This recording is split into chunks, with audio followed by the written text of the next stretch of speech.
చరిత్ర అంటే కేవలం పుస్తకాల్లో చదివే పేజీలు మాత్రమే కాదు. వేల సంవత్సరాల క్రితం మన పూర్వీకులు నడిచిన బాటలు, వారు వదిలి వెళ్లిన నిశ్శబ్ద సాక్ష్యాలు. ఆధ్యాత్మిక నగరమైన తిరుమలకు సమీపంలో శేషాచల అటవీ ప్రాంతాన్ని ఆనుకొని ఉన్న కడప జిల్లా సుండుపల్లి మండలంలో అటువంటి అద్భుతమే దాగి ఉంది.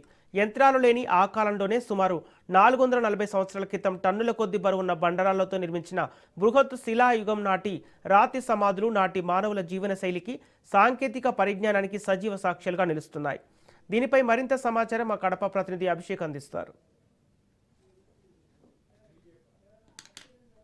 ఈ ప్రాంతం ప్రపంచ ప్రఖ్యాతి చెందిన ఎర్రచందనం, అదేవిధంగా హైందవ భక్తులకు ఆరాధ్య దైవమైన ఆ కలియుగ ప్రత్యక్ష దైవం వెంకటేశ్వర స్వామి. అయితే ఇంతటి పరమ పవిత్రమైన అడవి ప్రాంతంలో వేల సంవత్సరాల నాటి మానవుడి యొక్క జీవన విధానం దాగి ఉందని మీకు తెలుసా? సరిగ్గా నేటికి 4400 సంవత్సరాల క్రితం బృహత్ శిలాయుగం నాటి మానవుడు ఇక్కడ జీవించాడనే సంచలనమైన ఆధారాలు లభ్యమయ్యాయి. దీన్ని పురావస్తు శాఖ కూడా నిర్ధారణ చేయడం, ఇక్కడ మానవుడు జీవించి ఉన్నాడు, ఏదైతే ఆది మానవుడిగా మనం చెప్పుకుంటూ ఉన్నామో ఆది మానవుడు కూడా ఇక్కడ జీవించాడు అన్న ఒక ఆధారాలు లభ్యమైన నేపథ్యంలో సమాధులుగా చెప్పుకునే ఈ ప్రాంతం ఏదైతే ఉందో ఇది ఇప్పుడే కాదు, బ్రిటిష్ కాలంలోనే 1914లోనే బయటపడింది. అప్పటి ప్రభుత్వం కూడా దీన్ని భారతదేశంలో అత్యంత సురక్షితమైన సమాధుల ప్రాంతంగా కూడా గుర్తించిందని మనకు చరిత్ర ద్వారా తెలుస్తోంది. దీనిని కాలక్రమంలో అధికారులు కావచ్చు, పురావస్తు శాఖ కావచ్చు, ప్రభుత్వాలు కావచ్చు పూర్తిగా నిర్లక్ష్యం చేసిన నేపథ్యంలో స్థానికులు కూడా ఇక్కడ నిధులకు సంబంధించి గుప్త నిధులు ఉంటాయన్న దీంతో కూడా తవ్వకాలు చేసినట్లుగా కూడా ఇక్కడ ధ్వంసమైన పరిస్థితులను బట్టి మనకు తెలియవస్తోంది. ఇక్కడ పూర్తిగా ఆధారాలు కూడా ధ్వంసం చేశారు.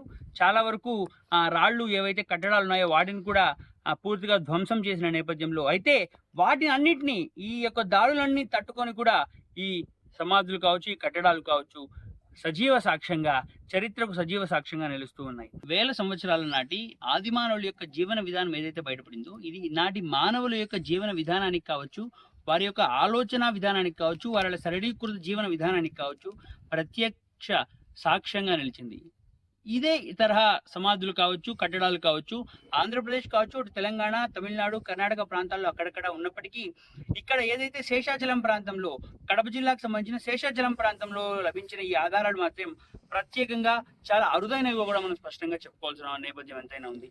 అయితే దీనికి సంబంధించి భవిష్యత్ తరాలకు వీటిని అందించాల్సిన బాధ్యత ప్రతి ఒక్కరిపైన ఉన్న నేపథ్యంలో ఆంధ్రప్రదేశ్ ప్రభుత్వం కావచ్చు, పురావస్తు శాఖ కావచ్చు దీన్ని హెరిటేజ్ యొక్క వారసత్వ సంపదగా గుర్తించి దీన్ని భవిష్యత్ తరాలకు అందించాల్సిన, దీనిని అభివృద్ధి చేయాల్సిన అవసరం కూడా ఎంతైనా ఉంది. అయితే స్థానికులు కావచ్చు, కొందరు ఎవరైతే స్వార్థపరులు ఉంటారో వారు ఇక్కడ నిధుల విషయంలో కావచ్చు, లేదు మరి ఆకతాయిలు కూడా అనేక రకాల వ్యవహారాలలో కూడా ఈ ప్రాంతాన్ని అడ్డాగా మార్చుకుంటున్న నేపథ్యంలో దీన్ని కాపాడాల్సిన బాధ్యత ప్రభుత్వం పైన, పురావస్తు శాఖ పైన ప్రత్యేకంగా ఉందని స్పష్టంగా చెప్పుకోవాల్సిన నేపథ్యం ఎంతైనా ఉంది.